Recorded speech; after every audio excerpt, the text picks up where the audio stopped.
I'd like to welcome you to another episode of Mission Matters. My name is Adam Torres, and if you'd like to apply to be a guest on the show, just head on over to missionmatters.com and click on Be Our Guest to apply.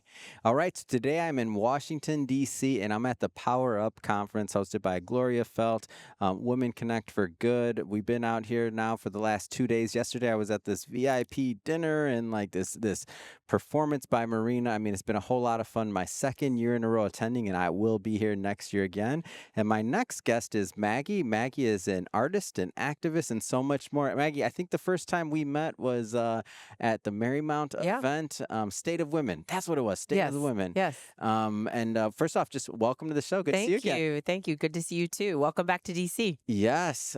So for the audience that do not know your work, maybe start by talking a little bit about your work and really what inspires it. Sure. Well, I'm an artist and a designer here in Washington.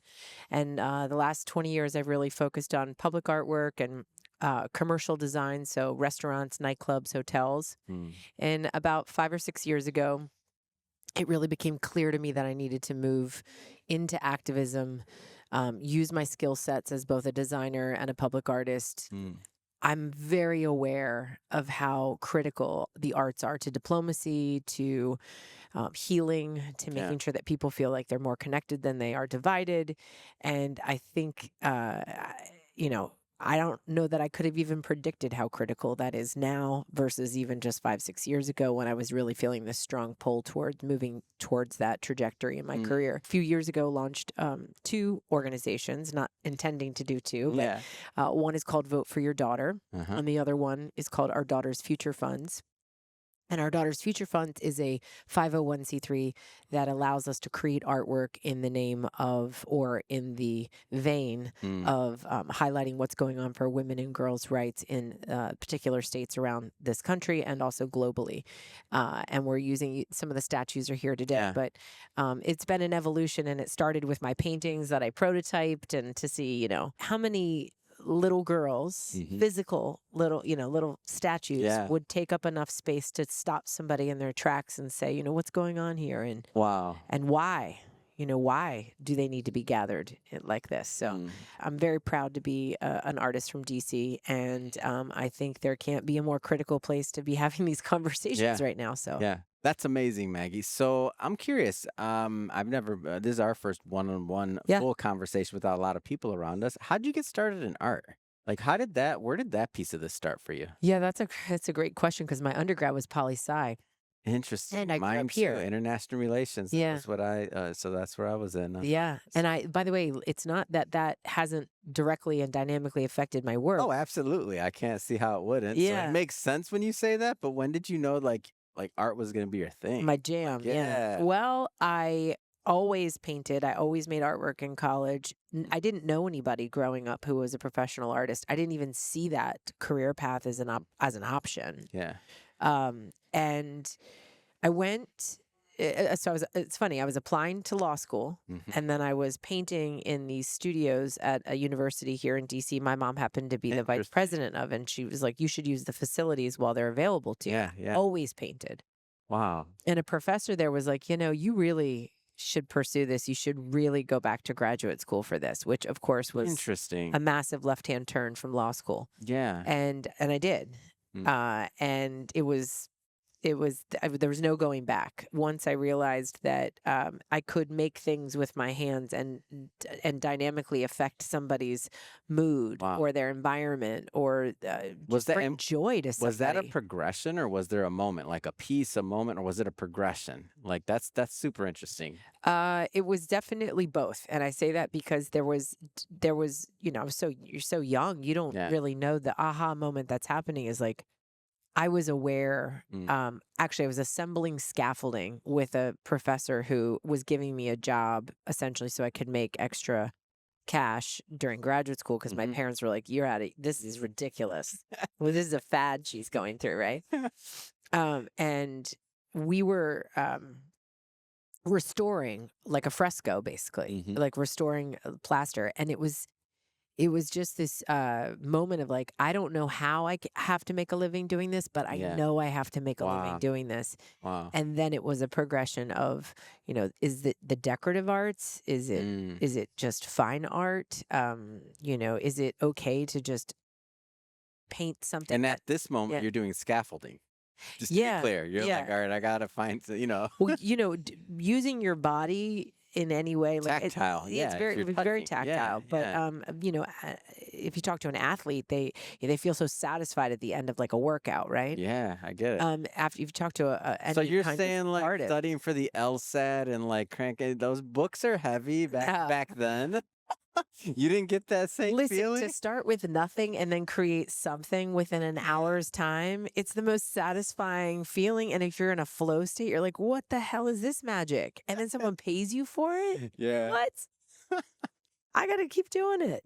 Yeah, Oh, I want to circle back to that moment, and not to pick on the parents or sure. anyone in particular, but I just know, like, I'll give you an example. So on my end, when I decided to go into media full time, Mm, I already had a 14-year career in finance. I managed a little under a couple $100 million, and people thought, you are let's just nuts. say I was not the most, what is Adam doing? Has Sure. he like lost entire friend groups? Like it was Oh, just yeah. like, yeah, people don't know. Yeah. So what was that part like for you? Like, I'm guessing all your buddies that you were studying with weren't like, "Oh my gosh, this is amazing! You're going to be an artist.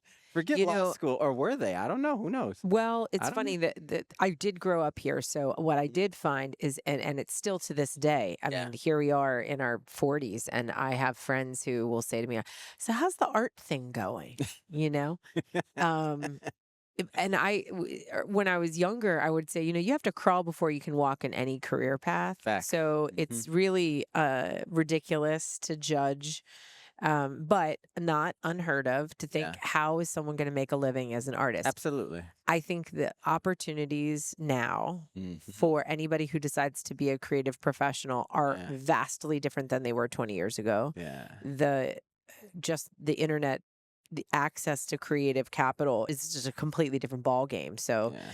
there isn't an industry. There is not one industry that you can name Design of everything. where arts does not influence what's needed now. Now it's changed. Like It's I remember when I was in high school, like that's when I made the decision. I was an artist. That's all I did. So yeah. from between the ages of like being very young Wow. upwards. So Okay. airbrush, that's what I did Yeah. way back when for years and years and years. So and I was airbrushing shirts like at school and middle school. All the kids wore my clothes Yeah. and stuff like Cool. that. So I was that guy. And I did it So for many years. So do you do when any I of that now? no, when I was in high school, I had it was a guidance counselor and just conversations. You had to pick a track, and I was told at that time, which made sense at that time, like, well, if you want to make money, go into business. If you want to, enjoy your passion and maybe enjoy your life, be an artist. Mm, And I was like, I kind of want to make some money, and yeah. so I went that route and kind of gave all that up. But it was an interesting decision, and Huh. now in hindsight, like some of the people that were on that other track, that they do very well in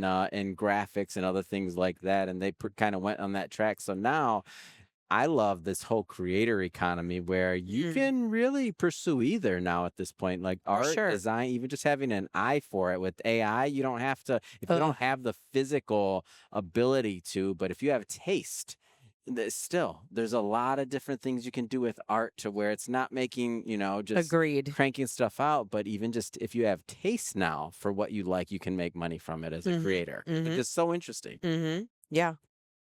So where do you see like what's next in terms of your projects, in terms of Mhm. what you're creating? And by the way, if you can get a little bit into the mediums that you work into for Sure. those that are not aware of Sure. what you create. Yeah. So Because I've I been mean, I've been looking at your statues and other things like that for years now, but everybody doesn't know. So yeah, and those, by the way, the statues that are here today, these are made by 20 DC artists, mm, and I really fall into the sort of category of curator and organizer when it mm, comes to the actual execution of this kind of work now. yeah. But yeah, I'm a traditional painter. I was trained in portraiture. I work in paint, right? Mm, That is probably the most digestible and understandable to people. But yeah. because of my design life, I literally work in space. So for all intents and purposes, you know my current projects right now, I'm working on the renovation of the Willard Hotel. Mm, I'm designing two restaurants that are just blocks from here. wow. And those are, you know, cold, dark shells like that we're going to go into, and you Wow. got to build the kitchen, and you got to build, you know, top to bottom, right? So Wow. completely different media, completely different. And so, you know, I work with everything from drywall and tile guys to architects and engineers and Wow. sound guys and chefs and whatnot. And I love the hospitality industry and all the different kind of, it's stressful. You know, it can be highly creative Yeah. what we create. I mean, you know, designing a nightclub is like, how do you tap into somebody's deepest imagination Yeah. and get them excited about something, or make them feel sexy, or make them feel quiet, or make them feel loved, or make them feel Yeah. intimate, right? It's a fun way to really pull out people's senses and Mhm. playing with them, and I love that. Mm. But so I can make three-dimensional things as a result, you know, so like upholstering something or creating something out of a material that, Mm. you know, like some of these statues are made out of materials that can live outside, or Yeah. fiberglass, or welding, or things like that. So I'm capable of doing a lot of 3D work, but if I had to pick one thing for like the rest of my life, I mean, I'm a painter at heart, Yeah. and like there's just nothing better than picking up a paintbrush, and I lose all track of time. Interesting. But what I've learned, and this is the sort of multi hyphenate kind of thing about creative people, is that I don't know one creative person that stays in one lane. Like, it's an Yeah. impossible thing. Your brain by nature is curious, Mm. is not satiated until it has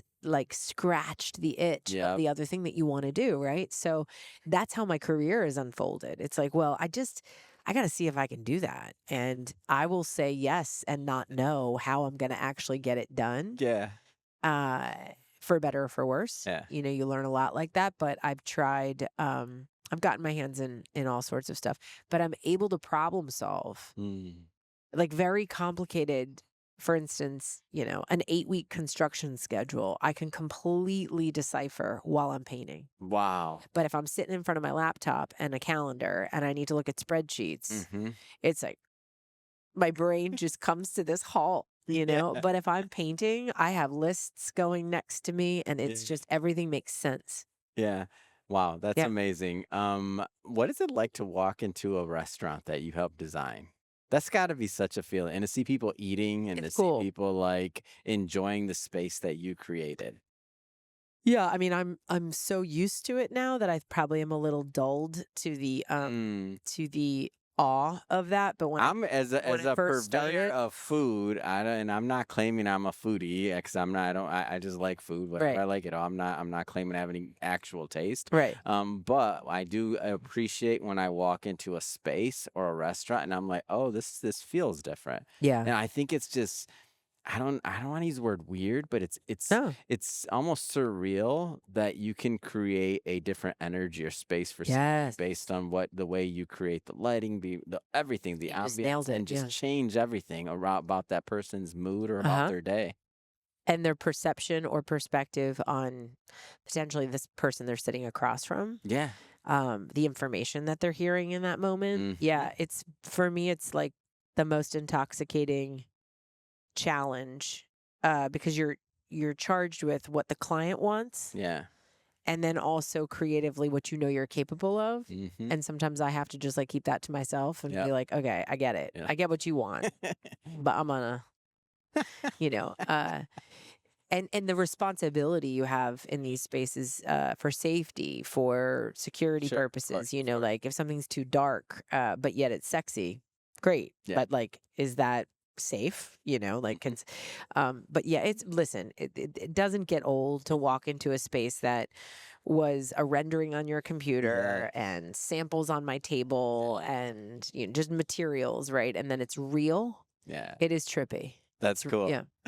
All right, Maggie. Last thing I want you to Yeah. do is look into the camera and tell everybody how they can follow you, how they can see your work, and Thank how you. they Yeah. can connect. Please. Sure. So if you want to follow me personally, my Instagram is Maggie O'Neill Co. My website is Mhm. maggieo.com. And the two organizations that I mentioned, both Vote for Your Daughter and Our Daughter's Future, They both it's the website Yep. and it's the social media. So it's Wonderful. as simple as that. And we have a lot of really exciting work coming up this year. Amazing. Yeah. For everybody watching, just so you know, we'll definitely put some links in the show notes so you can just click on the links and head right on over. And speaking of the audience, if this is your first time with Mission Matters and you haven't done it yet, hit that subscribe or follow button. This is a daily show. Each and every day, we're bringing you new content, new ideas, and hopefully new inspiration to help you along the way on your journey as well. So again, hit that subscribe or follow button. And Maggie, thank you so much for joining us. It's been a Of pleasure. course. Thank you.